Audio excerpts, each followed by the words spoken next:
a brilliant political commentator, Dr Rakib Ehsan. Rakib, I always love having you on the programme because you just speak with such common sense and candour, but also from a perspective of somebody who has empathy and sympathy. Talk to me about Sara Sharif's murder. And first of all, let's look at the context of this and the sort of man who we can assume her father was, and ask ourselves the question of whether this may be sort of characteristics that are more prominent within patriarchal communities. Well, Alice, firstly, let's make this point that this little girl was subject to the most horrific violence. Bitten, battered and bruised. Reportedly, there was a cricket bat which was found with her blood on it. I think this is quite remarkable, the level of violence, sustained violence that she faced. It also reported that she may well have been burnt with an iron. And I think what we really see here is a fundamental systems failure. This girl was badly let down by the authorities. There needs to be a full and proper investigation into why this eventually happened, why she was murdered, and I think that there also needs to be a discussion here that this is the latest of multiple cases where you have to recognise the reality that children have an elevated risk of facing extreme violence. In this case, lethal, if they live in a household with one biological parent, but also a non-related adult, which happens to be the romantic partner of that biological parent. We've seen that here with this case with Sara Sharif. We saw that with Arthur Lavinia Hughes, Star Hobson, Baby P, and also Logan Wangi. So I think that we need to be a bit honest about some of the risk factors which are involved in these cases where we see children being murdered. Yeah, and you know, I think that's a very important point. Very often you do see children at far more risk when they come from broken homes, and indeed you often have a step-parent who's either the leading factor in abusing that child or complicit in it. And I say that as somebody who has a step-parent who I love and adore and is the greatest father on earth. Indeed. You know, so I'm not playing, oh, let's play the offence game. Certainly not the story in my own family, but we know statistically, evidentially, that is backed up. But also, I mean, this is a different case to, let's say, honour killings. But I've spoken to a number of women especially who have left their families. I went to school with one, actually, who her parents started trying to force her to wear a hijab and wanted to get her into an arranged marriage, and she sort of had to quit the entire family home. But we know a number of young women who are sort of being taken aboard to get married early or for FGM, or who, you know, want to go out and have boyfriends and live like their peers at school, and they bring disgrace upon the family, and there are honour killings. And the perpetrators always seem to do the same thing. They seem to suddenly flee home to their countries of origin, which is what this man did. He even left a letter that's in the possession of the police talking about, oh, how hard it was, you know, trying to bring up a young Muslim girl. So in the same way that I have sort of said, look, I'm from a family with a step-parent, and I can still say, yes, there is evidential and statistical qualification for saying what are more high-risk situations. Nobody is suggesting that child abuse is somewhat a non-white issue. That's ridiculous. We can think of multiple cases where that is certainly not the case. It's very difficult finding statistical evidence in the United Kingdom of the prevalence of certain things, particularly, say, physical abuse of children, demographically. But can we talk a little bit about patriarchal cultures and where perhaps things like corporal punishment may be more normalised so that perhaps other family members are not reporting this or acting upon it? Well, I think there's definitely a problem here in terms of how these kind of problems, how are they allowed to fester in more segregated communities. I think, Alex, we need to be very honest here about this particular case. We had a Pakistani father who apparently came to Britain to study, reportedly, and then we had a Polish mother. Sarah's biological mother was a Polish lady who doesn't have the most sophisticated command of the English language. Now, and it has also been reported that their marriage suffered from large cultural differences, as it would. You're trying to understand where's the actual cultural compatibility, where's the high quality communication here. So I think that what this really shows, this is hardly a successful integration story. Let's be absolutely honest here in modern Britain. And I think that a lot of people, they'll be very uncomfortable getting down to the nitty gritty of this case, why it's such a problem for our society. Of course, we should talk, and I think it is the point you raised there about the hijab. Apparently, that this little girl was forced to wear a hijab to conceal her injuries when it came to wider society. And how is it that the authorities couldn't even recognise the fact that this little girl was the only female in her household wearing the hijab? That should have raised suspicions in itself. The fact that she was pulled out of school and then she was homeschooled apparently, again, to conceal and really hide this abuse from wider society. This is such a fundamental systems failure. I'm trying to contain my emotions, but I think that this is a case that's actually moved me a great deal. Yeah, I think it's a case that's moved so many people a great deal, because yet again we are seeing, like you said, a complete failure to deal with this. Let's listen to some of the political response to this, and first of all hear from Prime Minister Keir Starmer.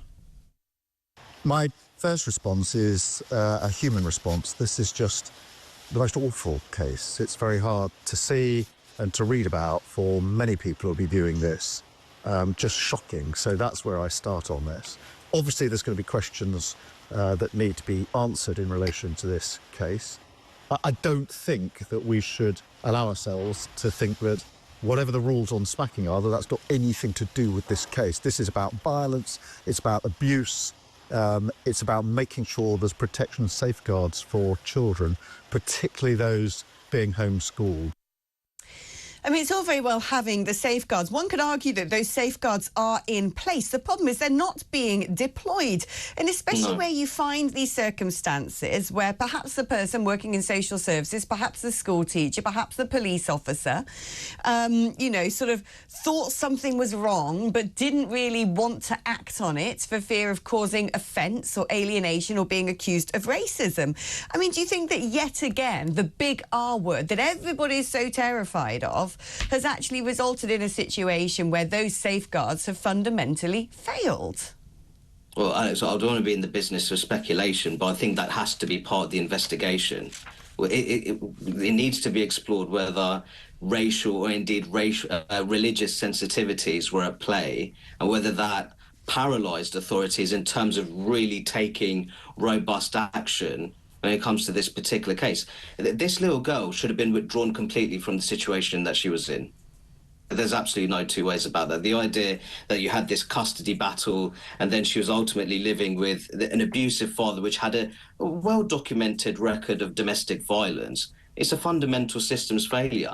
But I think the point that I make here, that the court was told that she was actually forced to wear a hijab in order to conceal these injuries, I think that does tell you that the part of the investigation, and there has to be an investigation into this, were there any racial and religious sensitivities which may have ultimately undermined the actions of local authorities, relevant authorities, in terms of actually addressing this problem in the most robust way possible? That needs to be looked at. Yeah, I mean, look, I've said it once, I'll say it again, I'll say it until I'm blue in the face, I'll say it until I turn in the grave if matters have not improved, and that is far too often women and children are victims at the altar of political correctness. We don't want to talk about difficult issues. We don't want to bring up things that might seem culturally insensitive. We override our gut feelings far too often because we think, oh, do you know, am I thinking that because I have a negative prejudice against a particular community? Is this internalised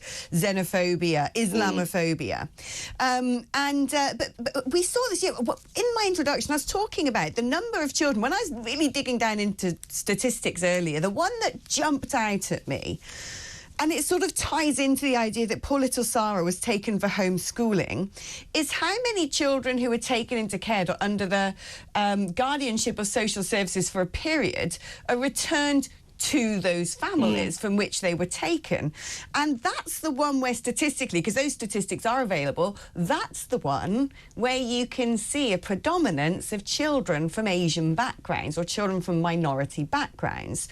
And you have to ask yourself why that is the case. If a child's taken from a deeply dysfunctional, harmful, abusive white family, and it's decided that they must never be returned to this family, why on earth, if that child happens to not be white, they may well be sent back to the family? I mean, we've also seen as well multiple situations where, you know, men have been charged with child abuse or sexual offences, and then they win a right to remain on the basis of a right to family life, right to remain in this country.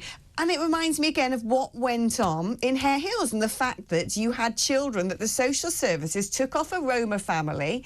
There were a lot of protests, and before you know it, those children are returned. If the situation was extreme enough that the authorities thought the best course of action was taking those children, which means removing them from harm's way, it seems astonishing to me, astonishing, that actually protesting this decision is enough to then have those children returned. Do we need to talk about that as well? And perhaps, you know, is this connected? Are we finding pressure from certain communities is causing authorities to buckle when they need to be resolute and say, I'm sorry, we've made this decision.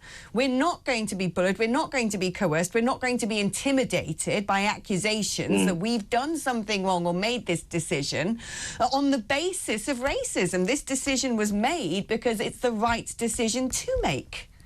Absolutely, and that's the key point. Public authorities need to be in the business of doing the right thing, and at the heart of their existence is their duty of care to the most vulnerable in society. A true marker of a civilized society is the degree to which its most vulnerable people are protected.